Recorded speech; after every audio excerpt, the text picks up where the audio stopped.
So I've got a very dear friend of mine, Errol Allen, who's on, and we are going to talk about how you prepare for an emergency and questions that you really need to ask yourself during an emergency and maybe even leading up to one.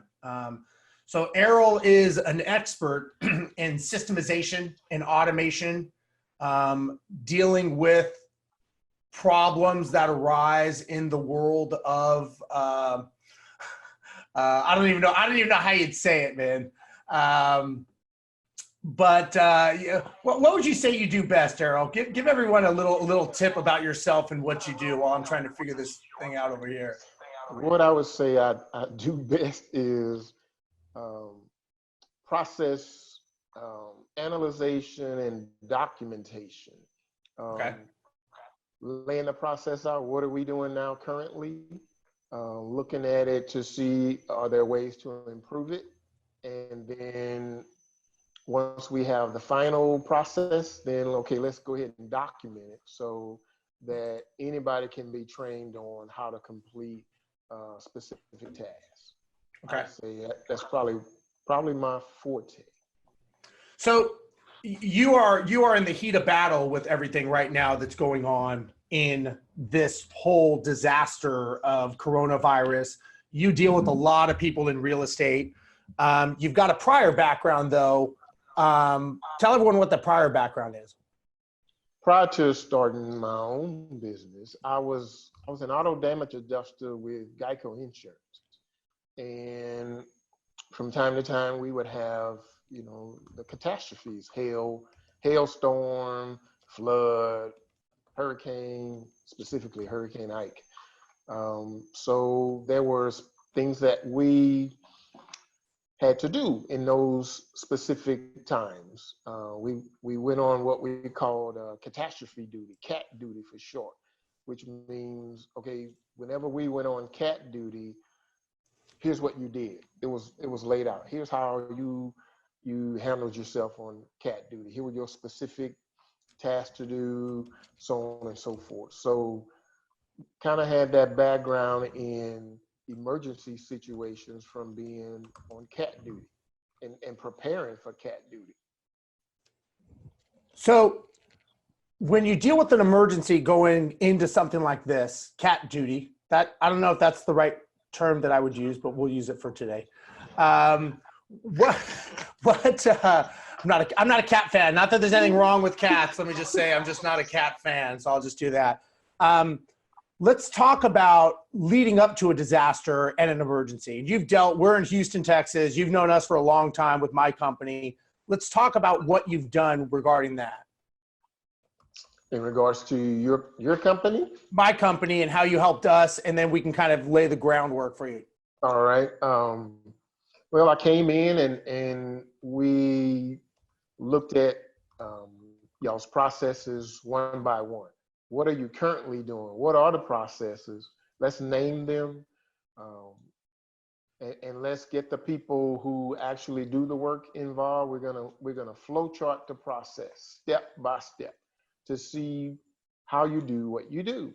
And then, okay, we met in that conference room. What was it? Twice a week. And we looked at each process. Okay, here's how we're doing it. And is this the best way to do it? Right. And we made corrections of improvements. Okay, now here's how we're going to do it from now on. And then we started, the flow chart is just the what. Then you get into the how. How do you do each step in the flow chart? So then you create documentation on how to complete each step. And then we went on to, okay, well, what are we going to measure? What will the metrics be for us to use as a guideline to see how well we're performing, in across each department, in your leasing and the make ready, turn time, so on and so forth. So those are the basics things that we did during my time with your company. Well, I think what's important for people to realize is that in an emergency, this is not the time to start preparing and prepping for what should be done, right? This is not the time for that. The time is leading up to it. It's like how you practice, right? You got to practice and prepare. So there's emergencies going on right now in this world, and everybody is thinking about how they should be preparing for this. But that time is kind of past, right? I mean, if you're, Right. it's kind of like smoking your whole life, and then you find out you have cancer, and then you want to stop smoking, right? Right. So let's talk about how you get into preparing for a disaster, because this is kind of, I mean, even at the insurance level for Geico, there's probably things that I'm sure you know and that you've learned that you should be doing. But if somebody's an investor and they're getting into this world and they want to know how to prepare, what are some things that they should be thinking about? Well, in my mind, there's two easy questions, right? There's a video I talked to you about. Ask yourself two questions. What must we have? And what must we do? When you Okay. ask yourself that what must we have, that means what do I need to have to operate in a normal manner? What are your must-haves? And you just list them out, right? Whatever they are, list them out. Here's what I need to operate normally, right? And then on the what must we do side, you match that up to your what must we have. If I know I need a certain thing, what am I going to do to make sure I have that? Right? What steps are we going to take to make sure we have what we need to have? So I guess in my mind, it's just answering those two questions. What must we have and what must we do to maintain our what must we have? So, okay, so let's talk about that. If I own real estate, right? Let's say I have a rental property. Mm-hmm. How does that relate to me? If you own a rental property, okay. How do you prepare? Like, you know, I understand what you're saying, but I'm like, okay, what are some things that I could prepare? I got a rental property, I got a tenant in. It seems to be kind of going through with no problem. Why do I need to prepare something? Well, okay. Let's say hurricane comes through, right? Well, if you have a little time to prepare for that, even if you already have your emergency procedures in place, you just go ahead and implement now. So one thing that you need to have is communication with your tenant, right? Okay. And then you need to know what you want to say to the tenant, right? Okay. Okay, tenant, if you lose power to the residents, and we would think they would know what to do, but you don't want to assume anything, right? Right. So you make out a checklist that you want to give to the tenant.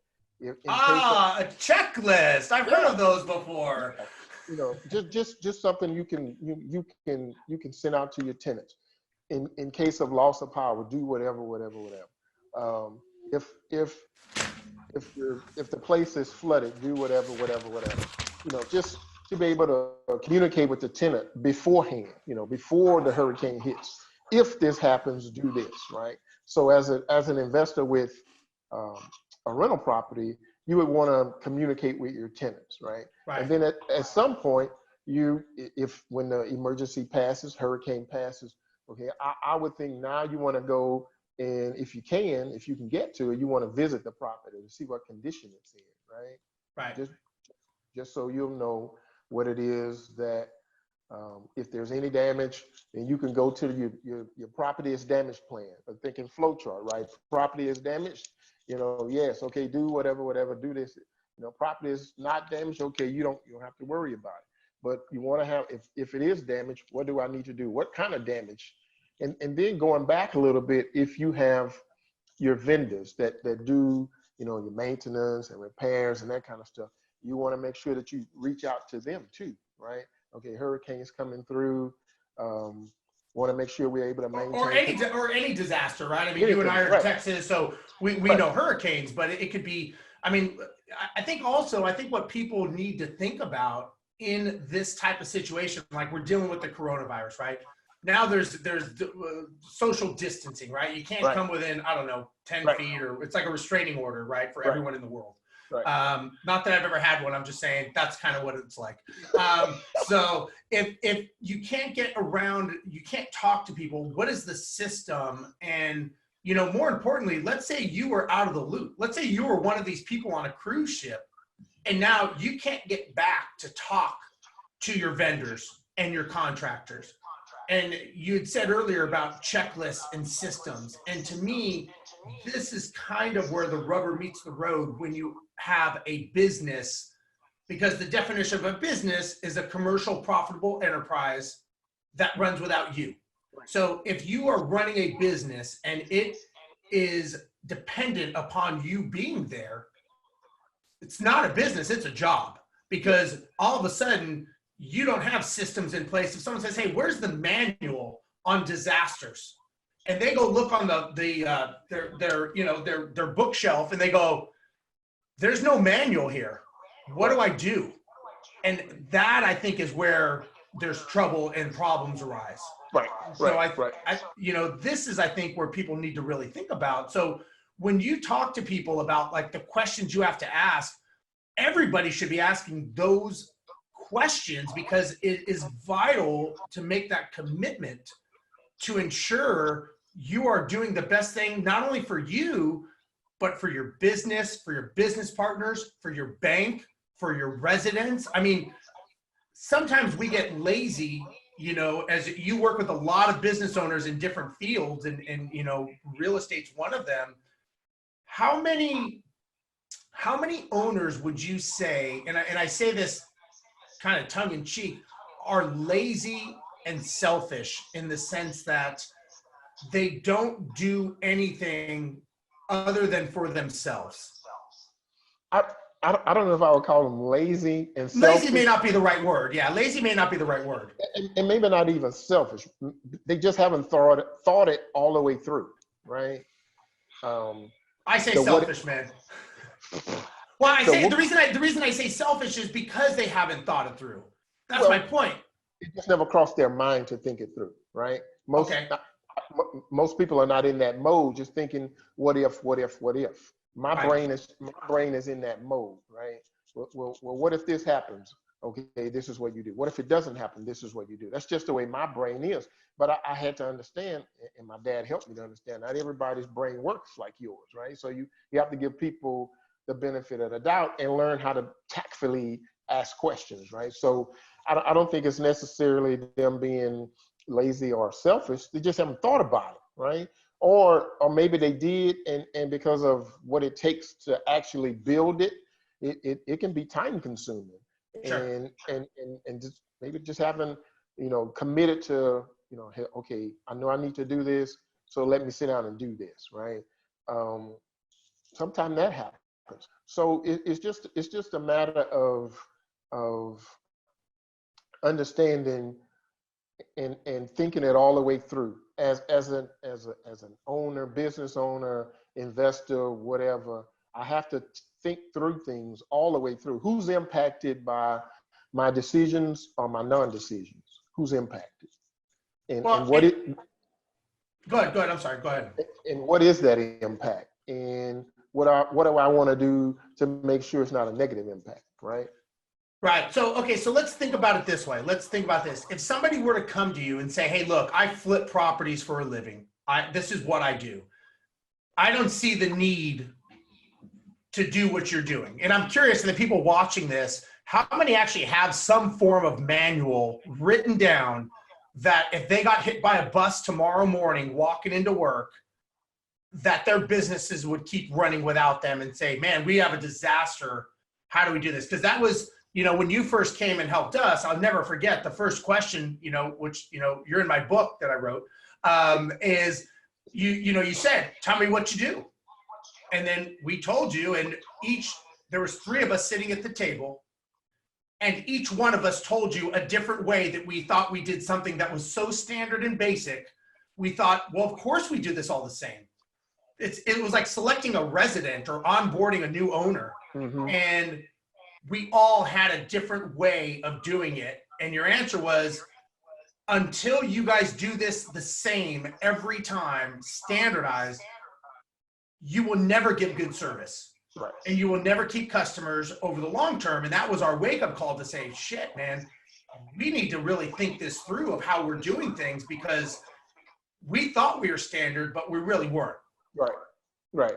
So what are some questions people on here that are watching this, let's say they're flippers, they're wholesalers, they don't even think that they really have a business, or their business ready for that, which we all know is the time now to do.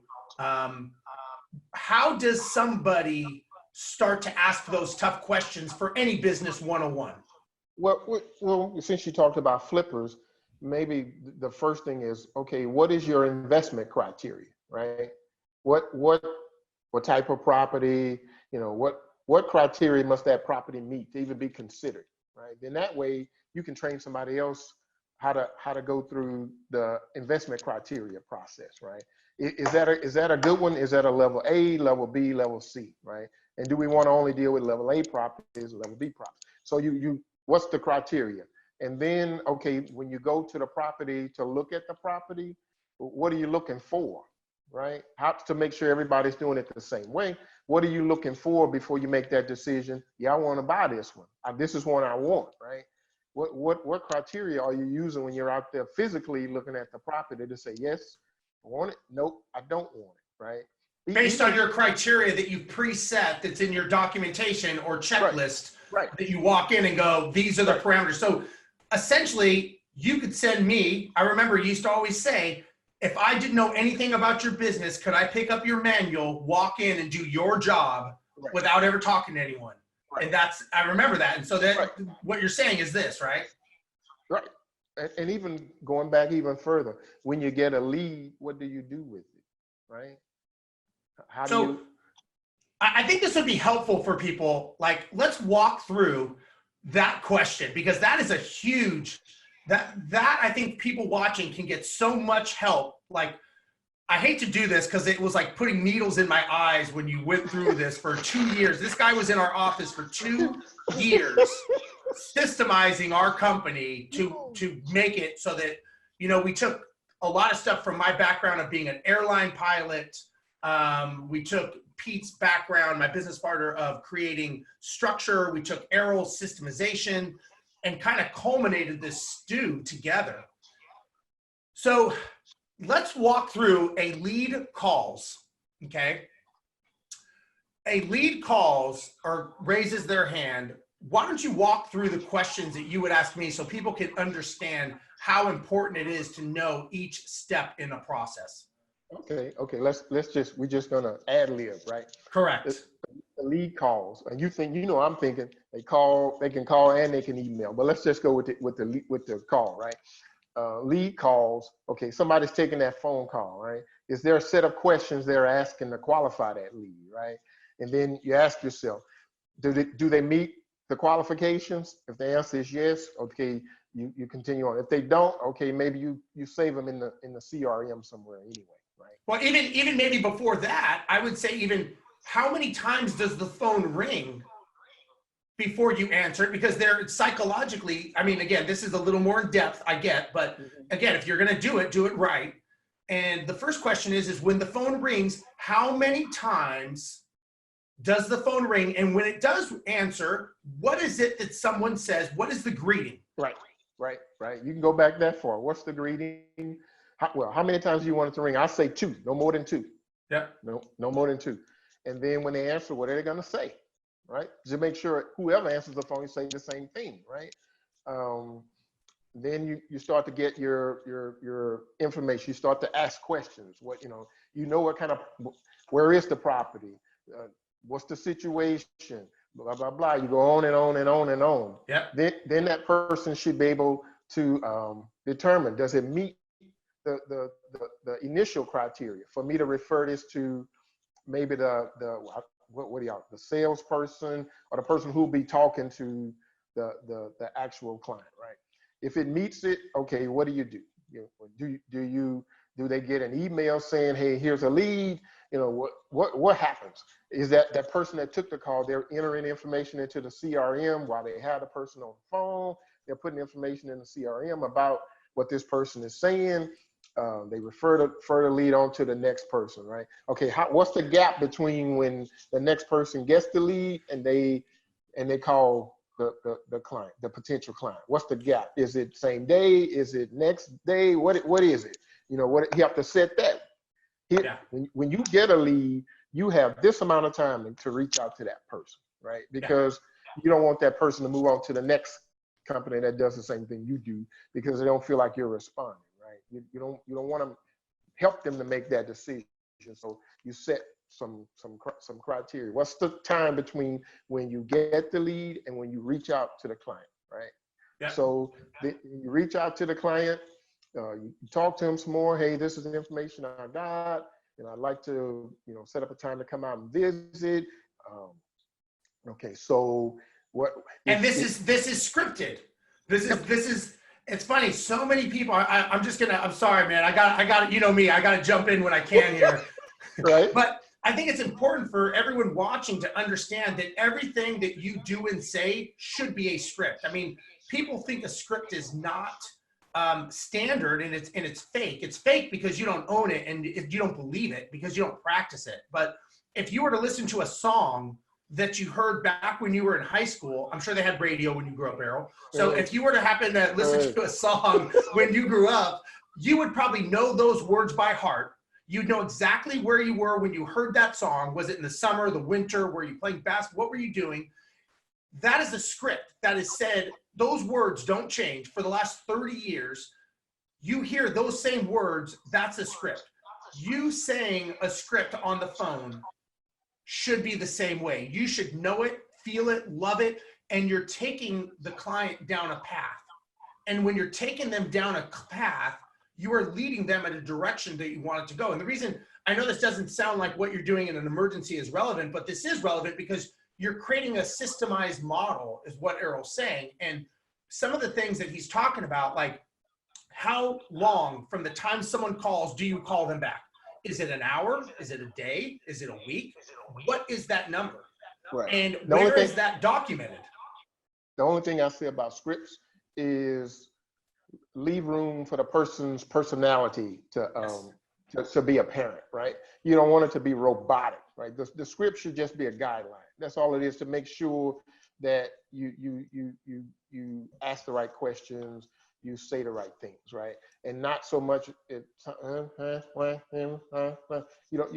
want that, right? You want that personality in there. So and the person that's actually taking the call, that you don't want them to feel like they're just a robot. You want them to be able to put that personality. That's why when you have the person that's answering the phone, if you hire somebody, you want that bubbly personality, right? Because you want that to be able to come out when they're talking to people. So the script to me is just a guideline. Sure. And not, okay, I gotta say this. You let them put their personality in it. But yeah, it should be where if I came, and I always say this to all my clients, if I come and I answer your phone, I should be able to know exactly what to say and exactly what to do. I should know that. Yeah. Okay. So somebody answers the phone, and this is all this information is in a system manual, correct? Yep. Okay. So once they answer the phone, what's next? Okay. So you answer the phone, took the lead. Which person are you talking about? The person that's calling the potential client now? No. So the lead comes in, they answer the phone, there's a standardization, they take in the information, they determine it comes to a why, yes or no. Yep. After that, it's like, yes, this is a lead. Okay, now what's the next step in the process, in the documentation of this? Okay, so now you're ready to pass that lead on, right? So you have to tell that person, okay, you pass that lead on, as soon as you get off the phone and you do whatever you need to do in the CRM with that lead, you pass that on. You don't let that sit. You pass that on, right? Right. And then when you pass it on, the person you're passing it to, they have a window that they have to stay in calling that prospective client back. Right. What is that? Same day? Is it 1 hour? Same day? Next business day? What is it? You have to make that decision on and it's a KPI, right? You said it. Hey, here's when you get a lead, you have 1 hour to reach out to that person. 1 hour.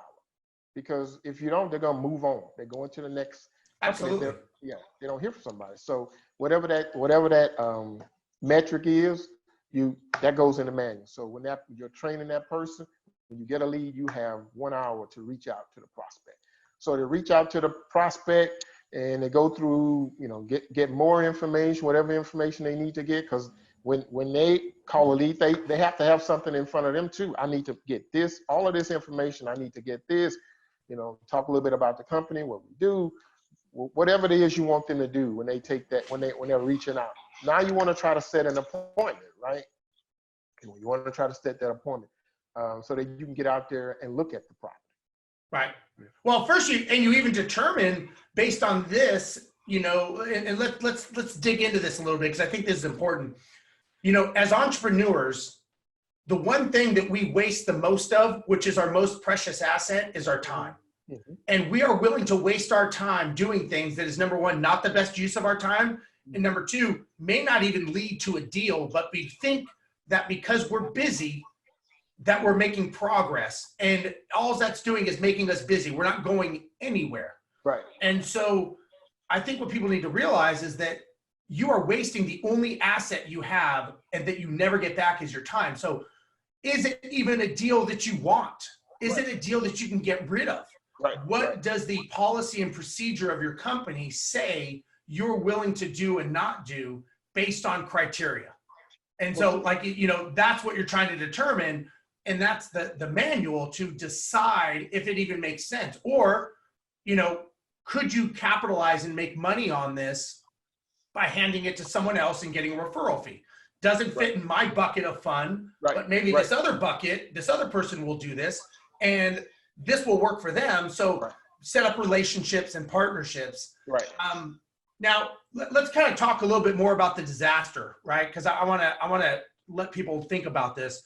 I can talk about my experience, being an airline pilot, right? And so whenever there's a disaster or an emergency, let's say, the first thing that we're taught to do is take a breath and just sit back and assess the situation. Then our training kicks in. And when our training kicks in, that is when it's like, okay, what is the problem? Identify all the problems. So like if you have an engine failure, right, over the Pacific Ocean, and you have somebody crying in the back, you have someone dying in first class, you've lost a hydraulic system, and the engine's on fire, what is the most important thing to do? Right. Well, to me, fly the plane, right? That's the first thing. You fly the plane. Second thing you got to do is you got to put out the fire, because if you help the person in the back while you're going into a death spiral into the ocean, it's not going to matter. Right, right. Right. So how would you help people? And again, that's how I know, like whenever we've had emergencies, hurricanes, stuff going on, even this thing, it's a matter of sitting back, relaxing, taking a breath, assessing the situation. And from there, you go and say, okay, now let's figure out the problem. And then let's work the solution, one solution at a time, most important hierarchy.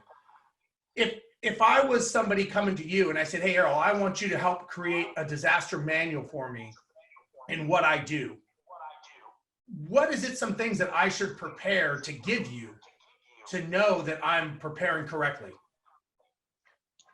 Actually, I probably want to start from scratch.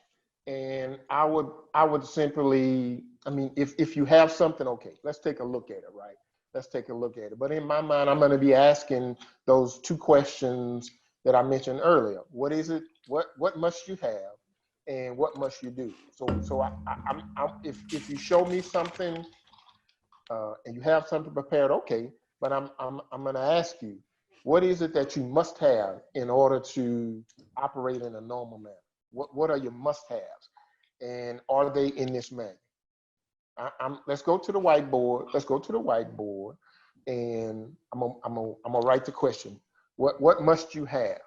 And you're gonna tell me, and I'm gonna make a list of what you must have. And I'm gonna ask you, okay. I see what you said up here is that I listed out, and is all of that in your manual? Okay. Is all of that in your manual? So I'm just trying to think, like for me, like let's just say I have 25 rental properties. Okay. And I'm trying to think, okay, what are some things that I must have when it comes to this? I'm actually thinking this through as we talk. I would say, number one, I must have access to more capital that should I have to make the mortgage payments on my own for the next 6 months, do I have enough capital to survive that? All right. So Is that what you're thinking? Is that something? if that's a must-have for you, it goes on the list. Okay. It doesn't have to make sense to me, right? This is a must-have for you. It goes on the list. Okay. And what else do you think you must have? You have 25 properties. What else must you A bottle of whiskey. I would say, let's see, what do I have to have if I've got the properties? I need to have communication, a way to communicate with all of my residents, either through my property management company, because I'm a big believer in leverage, so I'm not a doer, I'm a thinker. So I have a team that does it. So I have a property management company. So either a way to communicate with the property management company, but if I self-manage them, then it would be a matter of a way to communicate with each one of the residents in an outward fashion. Meaning, I don't want to have two-way communication because that takes up too much time. Right. I want to have a way to send out information to them and make it one-way facing. Right. Well, what you really want to do, I guess, in my mind, is you want to beat them to reaching out to you, right? If you can reach out first with good information, that'll prevent some phone calls from you having to take some phone calls, right? So it's just like boxing. If you can keep that jab out there, then there's no reason for them to reach out to you and it makes you look good too when you're reaching out to them, communicating with them, right? So let's think about those first two. You must have access to capital, and you must have a way to communicate with your residences, right? So let's go to the other side. What must you do? What must you do to make sure you have capital? What steps do you need to take to make sure you have capital to enough to last 6 months? What actions should you take? Well, I would say you've got to start making conversations and phone calls with lenders, or whether it's a lender or it's a family member or it's credit cards, anyone who's the gatekeeper of funds. Those are the people I need to start basically seeing who can I line up as a gatekeeper to release those funds to me. There you go. And then what about the next one? Being able to communicate with the residences. That's a must-have. So what must you do to make sure that you can communicate with them? And then you have to determine what it is you want to say, right? So the first one is what can you do to make sure you what method are you going to use to communicate with you have to determine that. How am I going to communicate with them? What am I going to do? Is that going to be email? Is that going to be a text? What is that going to be? You know what? I'm not a big fan of emailing and texting, because that just makes that all of a sudden you've just opened up a dialogue. Now, I'm not saying that's bad, but a lot of times there's no need for the dialogue.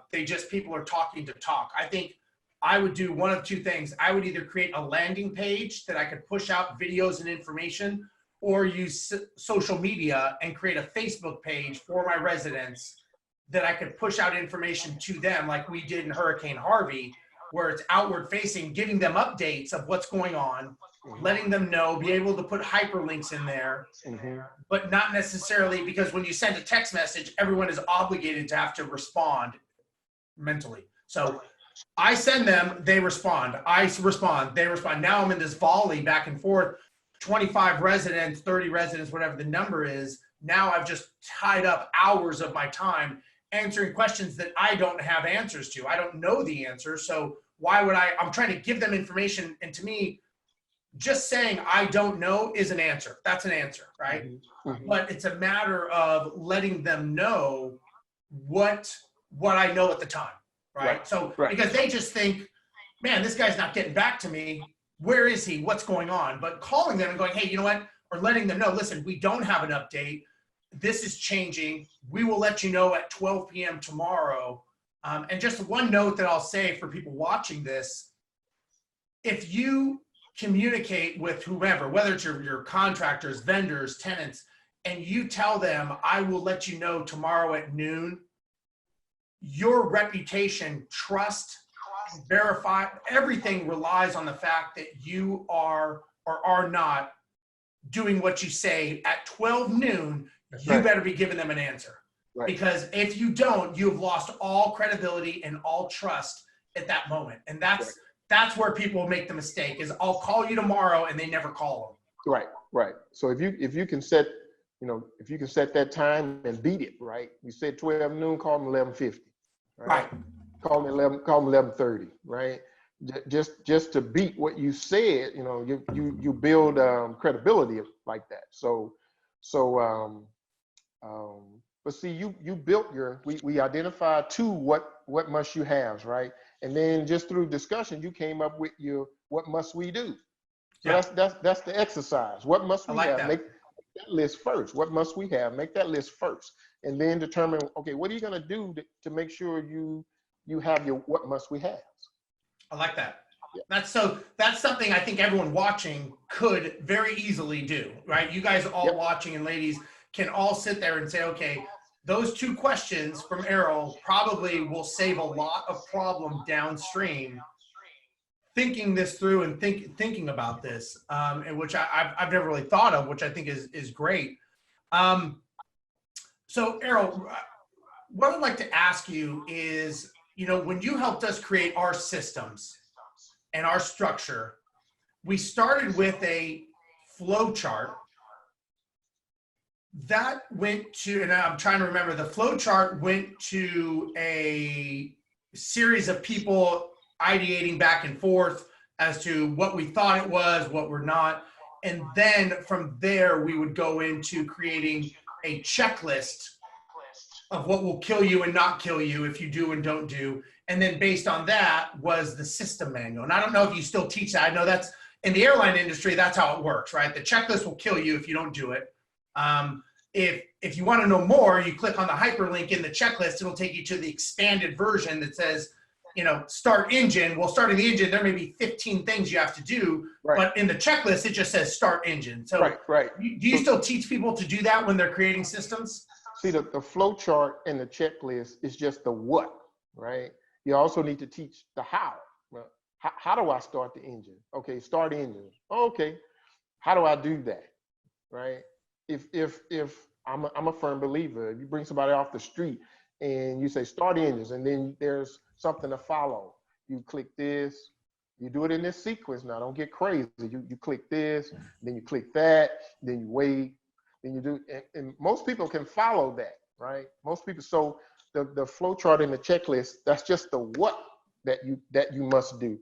The system manual, or however you want a video, whatever, it shows you how to do it. So you have to have both. If you just have, if you can't train somebody from a checklist. You can't. You can try, it won't work because you're not telling them how to do it. You're just telling them what they have to do. But if you don't train them how to do it, to me, the checklist is just a junk piece of paper. They go together, right? They go together. Tell me what, here are my tasks. Right here, this task right here. Here's the steps I have to take to complete it. Show me how to do those steps. How do I do that? And make sure I know how to do it. That's why you go in simulators. It's because they want to make sure you know what to do. Yeah, that makes sense. Right. So I believe in, give them a test. And the test is for two reasons.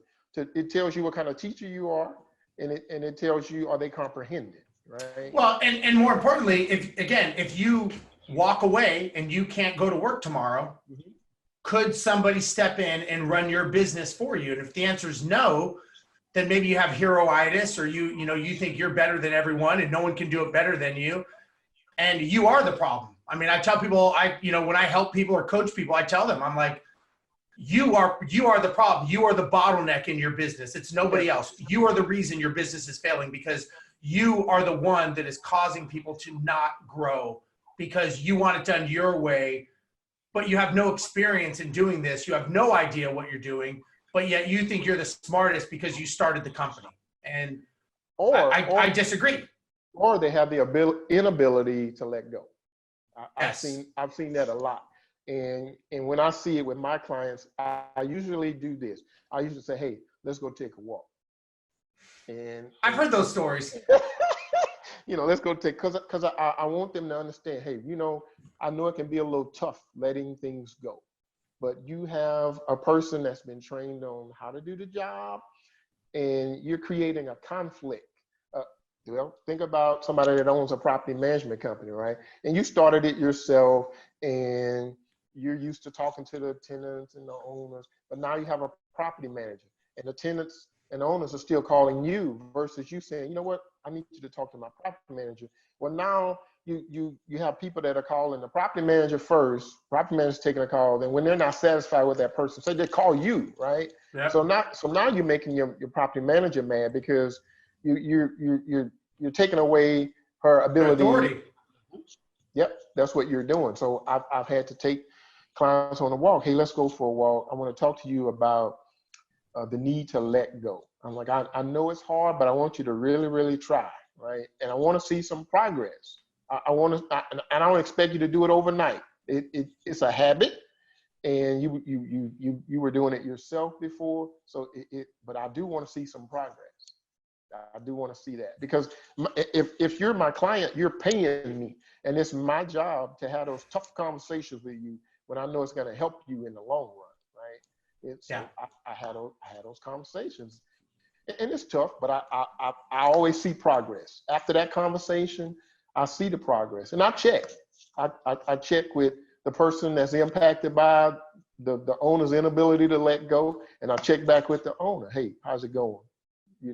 You're still shaking when you can't, when you have to let that go. You're still shaking. You got the shakes, And I go to the person and say, how's it going?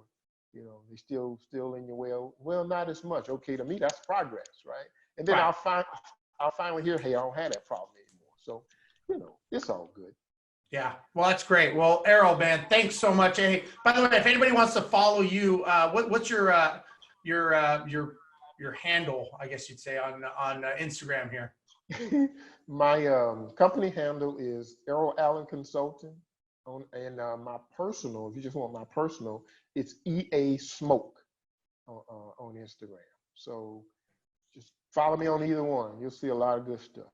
Yeah, and everyone, thanks for watching again. We know this is tough, and Errol helped out. If you want to follow me, it's Rosenberg Steve. I do a lot of stuff here at Bigger Pockets. Love helping out.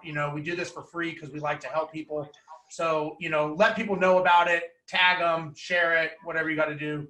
But again, we're all investors. We're all trying to get better. So, let's all continue trying to get better. This is something that not many people know about or think about, but is essential to actually creating a business structure so that this runs. Because if you don't have business structure running without you, you don't have a business, right? You just have a job.